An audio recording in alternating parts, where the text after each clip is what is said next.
तो आज आम बनवाई जाऊे भेंडीर पॉपकॉर्न तापाई ये भेंडी को प्रथम भल भाव धोईकी भल भाव कौन करेंगे ना पोछि ने एमती पूरा छोट छोट करके काटी ने जमी आम पॉपकॉर्न गुड़ाक छोट छोट साइज होता है ना सेमती आपमती भेंडी को काटी ने आपणकर परिमाण को देखिकी भेंडी को कम बेसी करें। एवं भेंडी को कौन करेंगे ना गोटे बड़ पात्र में सबुतक भेंडी को मुझे ओजाड़ी नौची आपड़ गोटे बड़ पात्र ही सब ने कहीं आम जहाँ भी मसला पकेबा गोलियापाई आमको सुविधा होता है। तो एबे भेंडी रे कौन करूँ ना मु दे दौची जमती कि अधा चामच से हल्दी गुंड दे दौची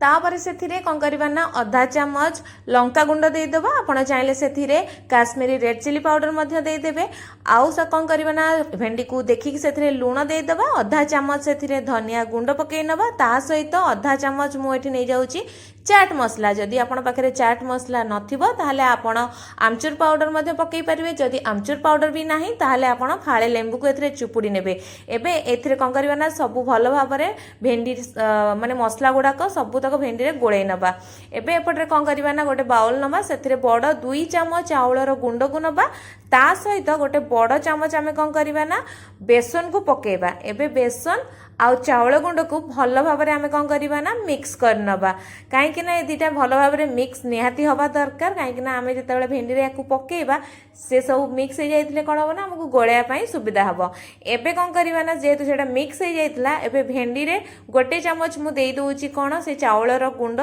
एबे पकई सारा से गोटे चामच आम पानी देदेबा आउ एमती भल भाव ये सब भेंडी को गोलई नौथिबा कहीं आमको ए पानी कहीं देले ना से कोट हो जमती कि भेंडी उपरे पुणी आम कौन करवा ना गोटे चामच पुणी पकईदे से चाउल बेसन गुंड को ता सहित गोटे चामच पुणी पानी पकई नौची आउ भेंडी को भल भाव से सब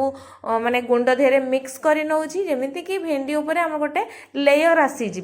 एबे आपण माने देखि पारुथिबे भेंडी माने बढ़िया भाव ता देहरे कोट हो गलानी तो आपको मुझे गोटे देखौची केते बढ़िया भाव में कोट हो जाइए। एबे सेपटे सब मु कोट करिया भितर माने गोलेबा भितर एपटे तेल को मु गरम करनी मीडियम रु हाई रे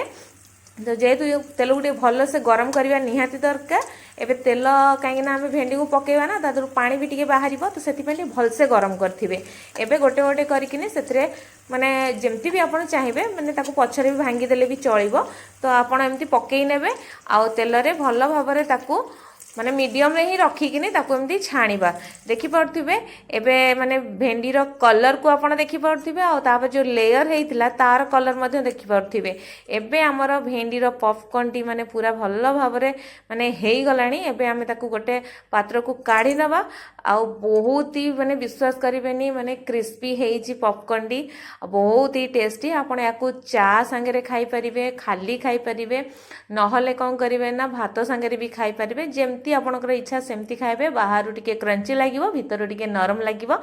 तो एबे आपण आपको निहाती घरे बनातु ए भळा पागरे आ किपरि लागिला खांतु आ किपरि लागिला हम कमेंट बॉक्स रे कमेंट करी निश्चय जणांतु। धन्यवाद।